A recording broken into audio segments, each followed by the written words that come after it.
Family vacation, right? Picture this. Hilton Head, postcard-perfect beaches. Sounds dreamy? Nightmare fuel, more like it. My in-laws, sweet as lemon juice. First dinner, they point me to a kid's table. Solo. Seriously. My husband, Tom, shoulders up. Oh, it's just their thing. I plastered on a smile. Perfectly fine by me. Big mistake on their part. They had no clue my thing was about to turn their precious vacation upside down. Looking back, the warning signs, blindingly obvious. Those little jabs, like tiny pinpricks of disrespect. The way they looked through me like I was wallpaper. Even with Tom, I was always an add-on. But love is blind, right? I was head over heels for Tom. Thought if I just kept being good, patient, poof, magic family. Nope. Instead, I'm in paradise, feeling like public enemy number one. Hilton Head Resort. Straight out of a magazine spread. White sand so fine it squeaked. Palm trees doing the hula in the breeze.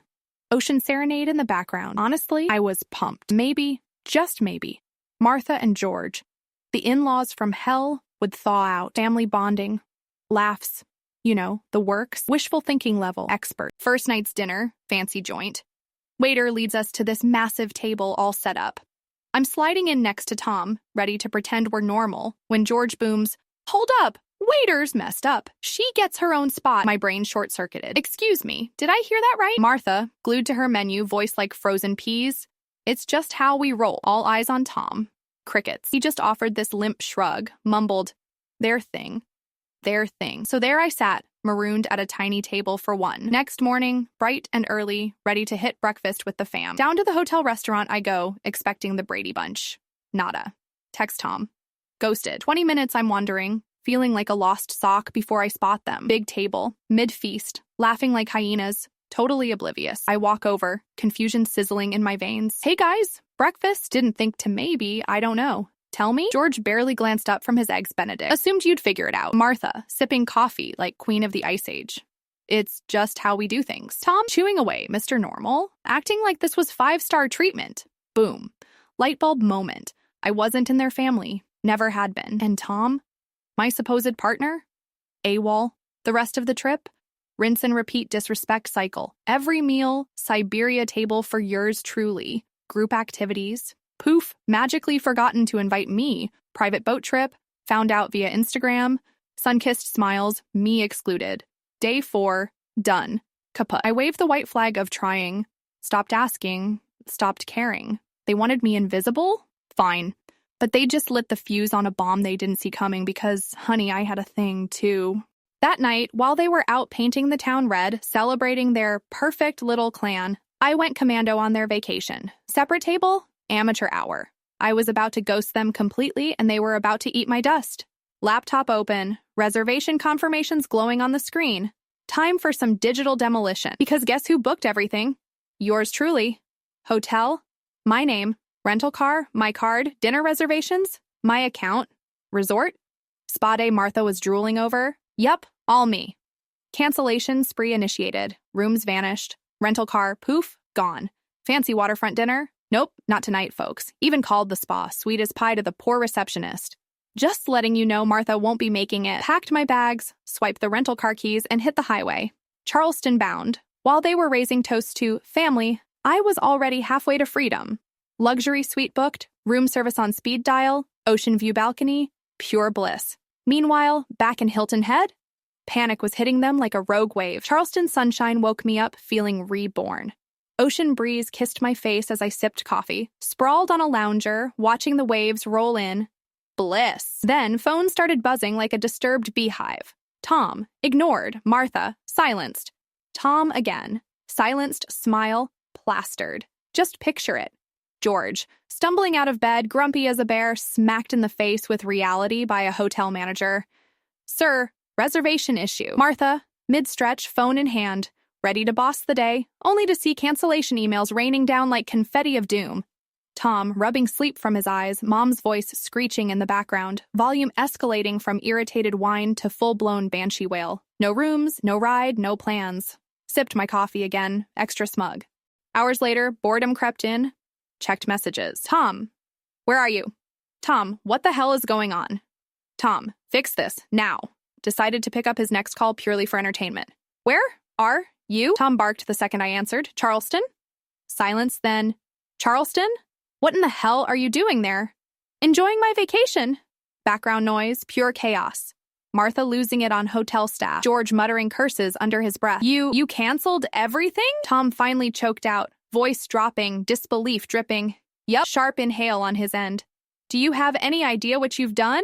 My parents are stranded. We had plans. You left us in the lurch. Oh no, I said, dripping sarcasm like honey. That sounds uncomfortable. Tom went silent, probably realizing I'd just thrown his own favorite phrase right back at him. I kept going.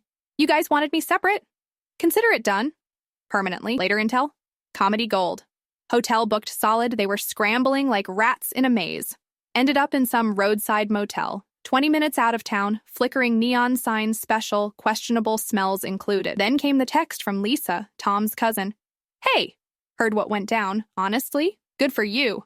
Frowned. Lisa and I were friendly-ish, not confidants. Wait, what do you mean? Her reply hit me like a truck. They pulled the same crap on Tom's ex-wife. Hart did a triple flip. Ex-wife? Tom's marriage backstory.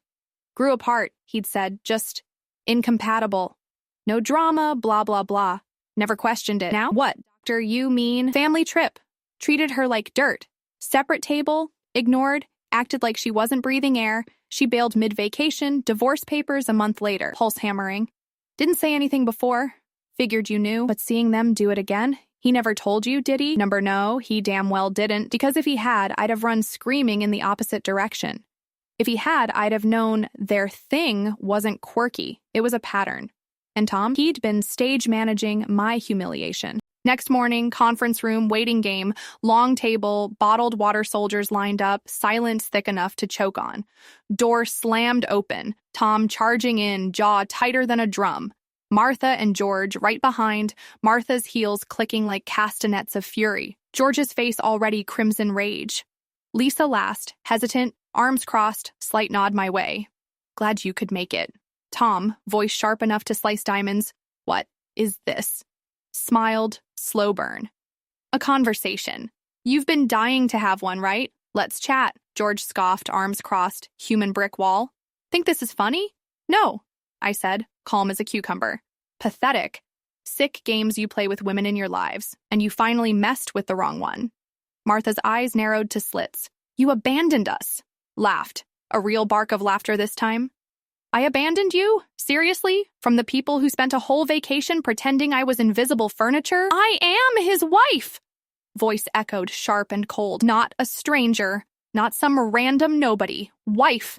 And you let them treat me like garbage. And you, finger jabbed at Tom, knew this wasn't your first rodeo. You knew exactly what was happening, and you let it happen. Face went ashen. Martha jumped in, voice shrill. We were just following tradition. Bullshit, I shot back. Not tradition, control, a twisted test, and you fail every woman who walks into this family. Tom shook his head, denial plastered on his face. You're overreacting. Grabbed my phone, Lisa's messages glowing, tossed it on the table in front of him. Read it. He hesitated. Read it. Slowly, Tom picked it up, scrolled, watched his face tighten with every word. Then, phone hit the table like a hot potato. This proves nothing. George, arms still crossed, immovable object, old stories, nothing to do with us. Turned to Martha.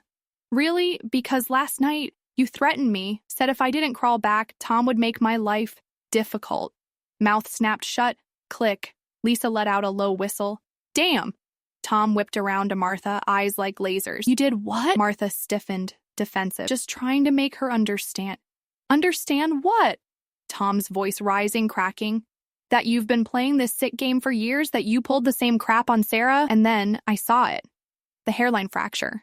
The tiniest crack in his fortress of family loyalty. Tom turned back to me finally looking lost. Waited for him to say something real. Anything. He ran a hand through his hair, inside out. I can fix this. Stomach dropped. First instinct? Not apologize, not regret. Just fix the optics. I'm not coming back, Tom. Eyes widened, dawning horror. Lisa snorted. Dude, seriously? Still haven't figured it out? Martha's voice went stratospheric. This is ridiculous. Throwing away your marriage over a misunderstanding? Shook my head. No, Martha. You threw it away. You and George, and your twisted, toxic games. Tom, just too weak to stop you. Grabbed my phone, headed for the door. Tom's voice almost pleading now. Wait. Where are you going? Turned back one last look. I'm leaving, Martha scoffed. Can't just leave a marriage. Met her gaze, face blank. Watch me. Walked out. 6 months, divorce finalized. Tom tried everything, begging, blaming, even gaslighting me. Overreacting, he'd say. Never looked back. Lisa stayed in touch. Said things imploded after I left. Tom finally confronted them, epic showdown. George called him spineless. Martha sobbed, brainwashed. For the first time, Tom saw them, really saw them. Didn't change a damn thing for me, already long gone. Charleston became home, new apartment, old friends, rebuilding brick by brick. Months later, late night text, unknown number. Tom, I see it now, I'm sorry. Stared at it. Long time. Then, delete. Because for the first time in years, I was free.